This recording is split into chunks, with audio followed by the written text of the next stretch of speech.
Greetings folks, before we get started, I want to add, in the description below, in all of my videos, including this one, are going to be a lot of details and extras and perhaps tuning guides and things that will be relevant to this machine, as well as possible discount codes and things like that at the Gigabyte score for this various laptop and other models within the Aorus lineup. So in every video, always check out the description. There's going to be some Easter eggs in there. You just never know, and I do try to update these when it's relevant. So with that said, let's get started.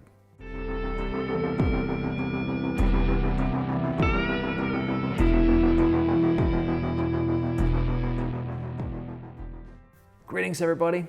Meet the 2019 Aorus 15-inch XA.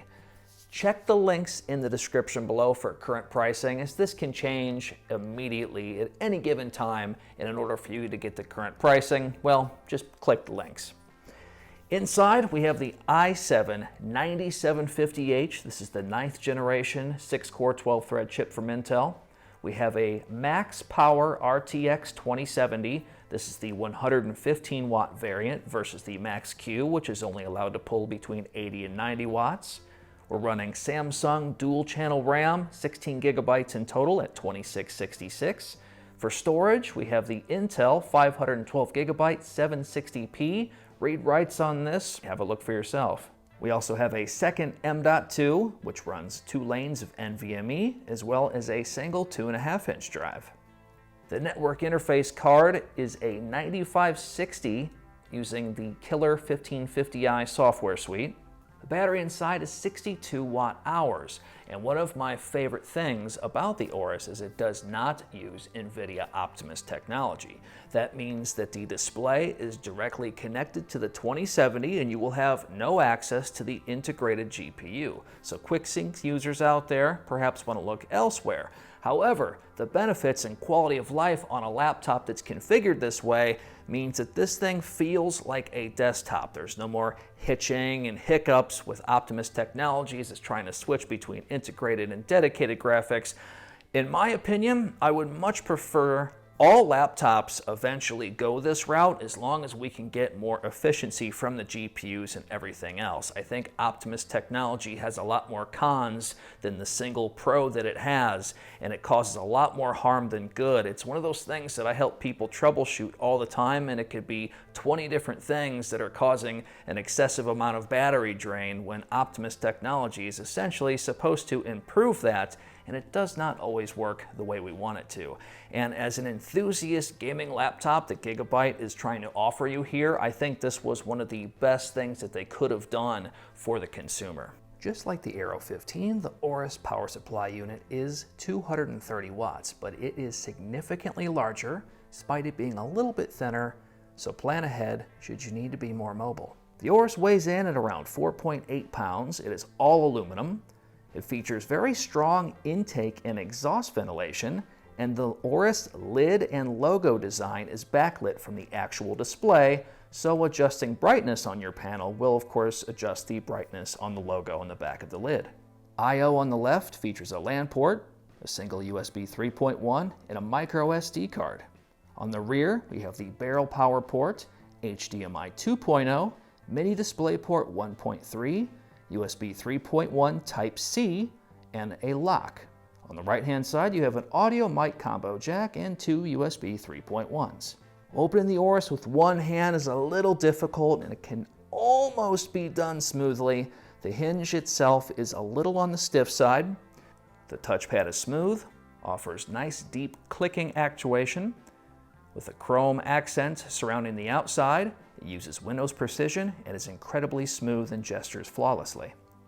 So far, the keyboard's been great. I've had no issues with it. We do have a number pad on the right-hand side, and the chassis deck itself is relatively stiff. Temperatures of the keyboard during excessive gaming loads would run somewhere between 30 and 40 degrees Celsius.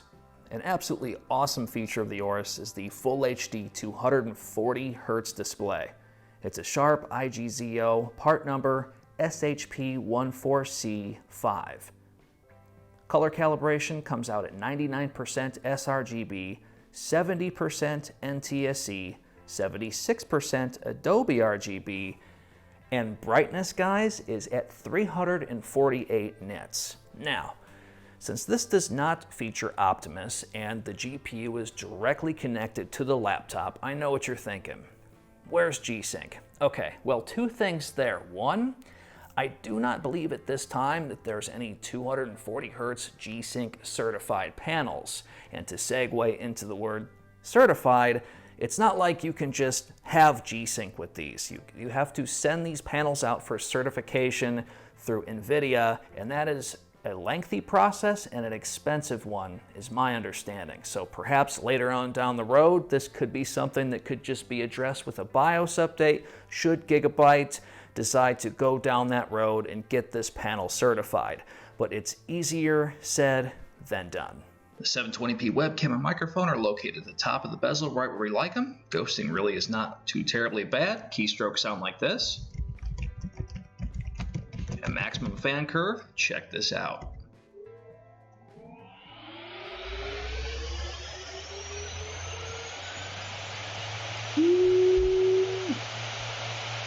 Now, the built-in software for your Aorus is the Aorus Control Center.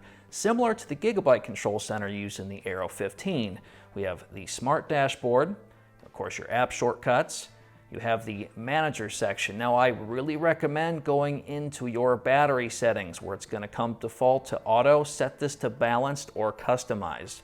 Otherwise, you're going to have higher frequency idling of your cores and higher idle temperatures as a result. Otherwise, doing this to balanced will have a very quiet laptop at idle and everything will work, in my opinion, the way it should. Now we have a 3-zone RGB for your Fusion settings, as well as the little ambient LEDs that are lit up in the front corners of the laptop. Those can only be red, green, or blue. And the color section of the 3 zones is relatively basic, although it is there, so go ahead and have at it. There is no direct fan control for fine-tuning on the Aorus at this time. If this could be updated down the road, that's fine, but more on that in a second. Of course, your Smart Utilities is used to see what you currently have on the system, check out what the official driver is, perhaps there's one newer, and the latest driver, which may not have been certified from Gigabyte, will be on the far right-hand side. Next, there's two things I want to talk about that I don't think any other reviewer out there is going to offer what I'm about to share with you today about this laptop here. The proprietary software on this system is not necessary in order to have this dedicated fan button function as it should. This is really awesome if you're an enthusiast who wants the minimum amount of bloat possible. Now, I had no problems running the software, but right now we have a fresh OS installed on here with the minimum bloat, and I still have fan control. Have a listen. Next, I went a little savage on the CPU. On most laptops, the CPU will eventually start to level itself out at around 45 watts, and this one from the factory will pull 52, which is really good. And I actually increased that to 62 watts, and I also undervolted as well, but nonetheless, 60 watts out of a CPU while pulling 115 watts out of a GPU on a 15-inch chassis that's about an inch thick would definitely destroy most laptops out there. So how did this one do? Let's check it out.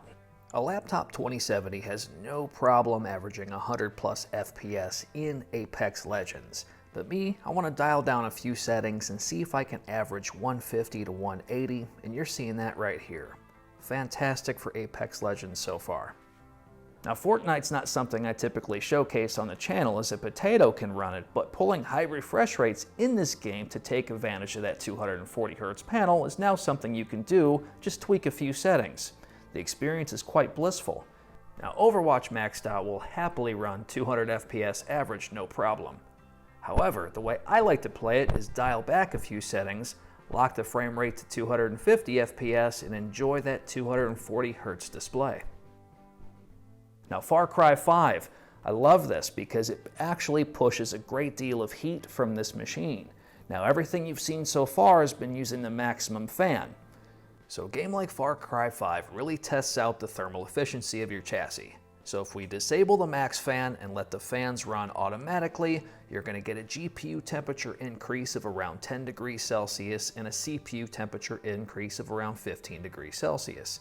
Not too bad considering auto configuration maxes out the decibels at around 49 dB. But that's not good enough for me, right? This is Enthusiast Bob using an Enthusiast gaming laptop. So we of course did the whole undervolting and boosted the wattage of the 9750H, so it's doing what it needs to do. I also undervolted the GPU. Now I will have a link in the description below to how to do performance tuning on these CPUs, as well as dial in the appropriate settings for your GPU so you no longer power limit throttle, and it's going to run a lot cooler. Look what happens after an hour of Battlefield 5 now. Check out these temperatures. So the CPU is being pushed very hard. It's running at 4 gigahertz. You can see the wattage here. It fluctuates all the way into the 60 watt range when it's needed. We have the GPU running at 1440, which is the boost frequency spec based on the laptop 2070. And the warmest I ever saw the GPU get after playing 1 hour of this game was 63 degrees Celsius. Think about that for a second. This is not a big laptop. It's very impressive. Now granted, this is with max fan. Maximum fan does pull around 59 decibels. If you choose to run this in auto, it's going to pull 49 decibels, and now that is right up there with some of the best acoustically sound laptops out there. Now, due to the design of the rubber feet on the bottom of the laptop, I was certain that this thing was going to starve itself for air. Now, if you set it on top of a thick mouse pad, then sure, it's going to suffocate itself. Setting it on a firm desk versus setting it on this X prop was only worth about 1 to 3 degrees Celsius, so just a heads up on that. While I've got it up here, I want to show you just how much air this thing moves at maximum fan. I am at least 24 inches away from the back of this laptop. I can feel it with my hands from here. It is blowing this thin piece of foam around. The air movement out of this device is insane. I think that's awesome, so nice job, Gigabyte. Now have a listen to the audio performance as we compare it with the AERO 15.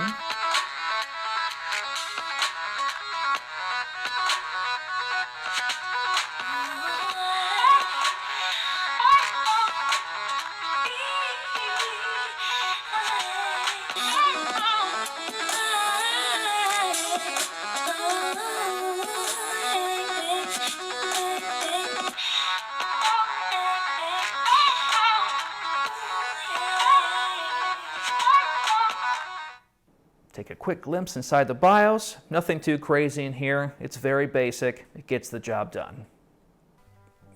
Folks, the enthusiast version of me absolutely loves this laptop.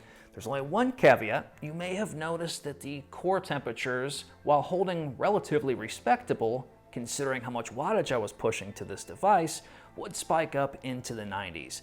And doing a little bit of research, that seems to be the case on a lot of Aorus laptops. 3 screws over a rectangular die CPU doesn't always allow for the best alignment when it comes to symmetry of the heatsink on the CPU.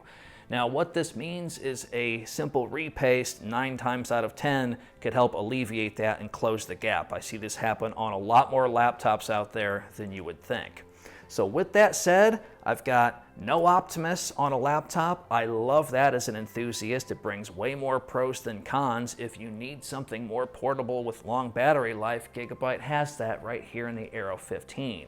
The 240 hertz panel, I was a little concerned that we were going to sacrifice high refresh rate for ghosting and poor color saturation. I couldn't have been more wrong. This has been the best gaming laptop display I've ever used in my life, and I'm confident that anyone that gets their hands on this is definitely going to feel the same. The enthusiast version of me wanted to be able to wipe the machine completely, install no proprietary software, and still have fan control, and I have got that.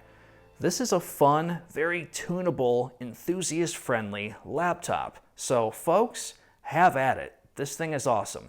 Thanks for watching.